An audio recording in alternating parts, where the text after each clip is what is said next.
Hey guys, I have a question for you. Do you believe in curses? What about generational curses?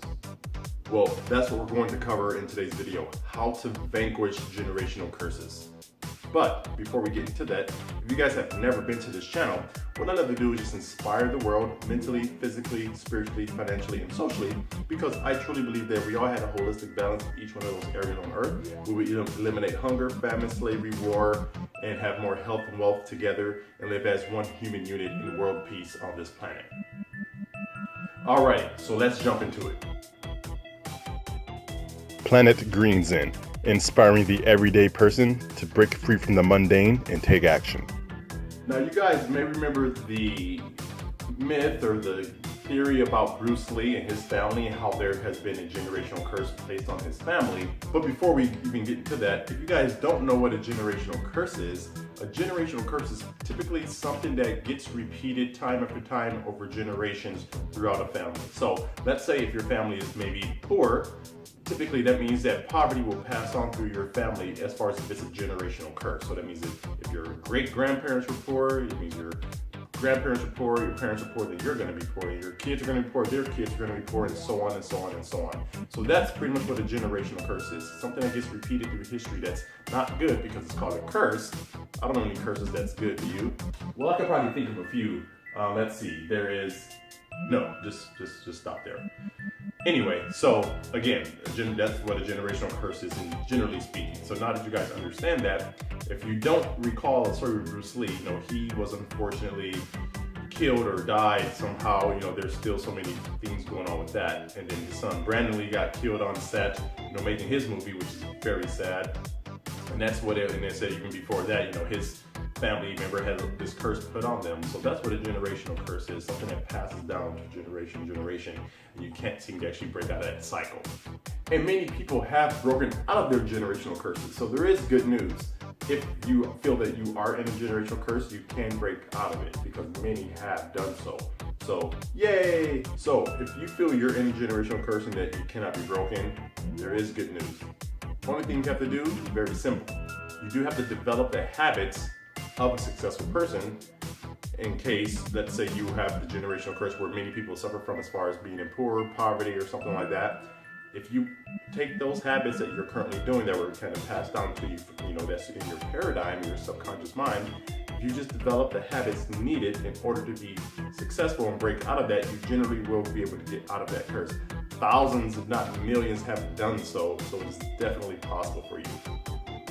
So, you might be asking, well, how do you develop habits to break generational curses? What are those habits? And if you're asking a question, I have some answers.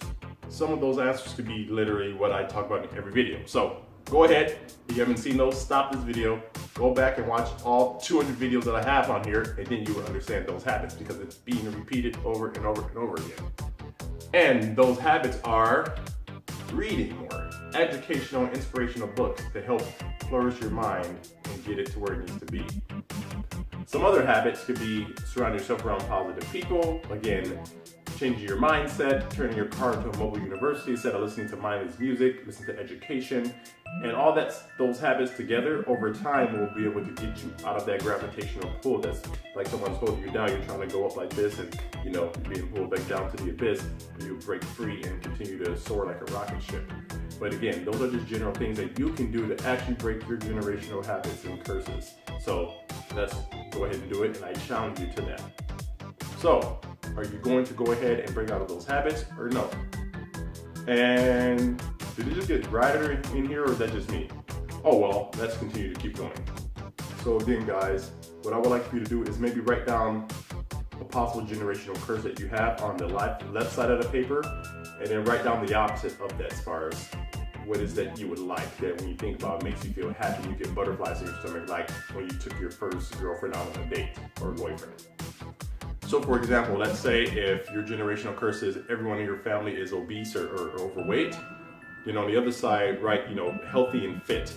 The left side of the paper will have, what you don't want, and the right side of the paper will have what you want. And then go ahead and cross out on the left side the obesity and the unhealthy overweightness, and then, circle the healthy and fit on the right side of the paper. And then from there, write down things that you can do currently that you're not doing that can actually lead to those results. So again, if you are, if a lot of your family is overweight or obese, observe the eating habits and the workout habits. So you put a lot of grease in your food, a lot of oils, a lot of unhealthy starch. And then are you guys exercising or not? So again, if that's the case, go ahead and change those. Say, hey, okay, instead of eating these potato chips or this greasy food, I'm going to eat something healthier and leaner, and then go on a walk for maybe 10 minutes every morning, every evening, or whatever your schedule allows. So again, write down what you can do currently to actually help break that, and then it takes about 90 days to develop a habit, and then do that every day. Now it's gonna be hard, you're gonna resist it, you're not gonna wanna do it, you're gonna be tired. And then once that happens, guys, a lot of you will build this resistance, you'll wanna quit. So it's easier to do the wrong thing and harder to do the right thing. Just keep that quote in mind, because when it's easy to sit down on the couch and watch TV, eat the unhealthy foods versus walking, eating healthier, that's the harder thing to do. But the harder thing typically leads to the easier life, because if you do what's easy in life, you will typically have a harder life. If you do what's hard in life, you'll have an easier life. I heard that from Les Brown. And if you don't know who he is, go ahead and check out the video I made recently on some sexual habits and sayings of Les Brown. Alrighty guys, so now my favorite part of my podcast is the quote of the day. Dun, dun, dun, dun. Alrighty guys, and this quote comes from Bruce Lee. He says, "If you spend too much time thinking about a thing, you will never get it done. Make at least one definite move daily towards your goal." And again, that's from Bruce Lee. So what do you guys think that means if you break it down? And it's similar to what we're talking about today, to where you can think about things all day, you can read all the books, go to all the seminars, but if you don't take action, it's useless. So again, knowledge is power, but only if you use that power and take action. If you just have the knowledge and you don't take action, it's just sitting there collecting dust. So that's the video for today. Again, if you guys like the video, please subscribe, please comment below, please share this out with people in your community who needs to hear these. And I'll talk to you guys soon. We're Green Zen, signing off.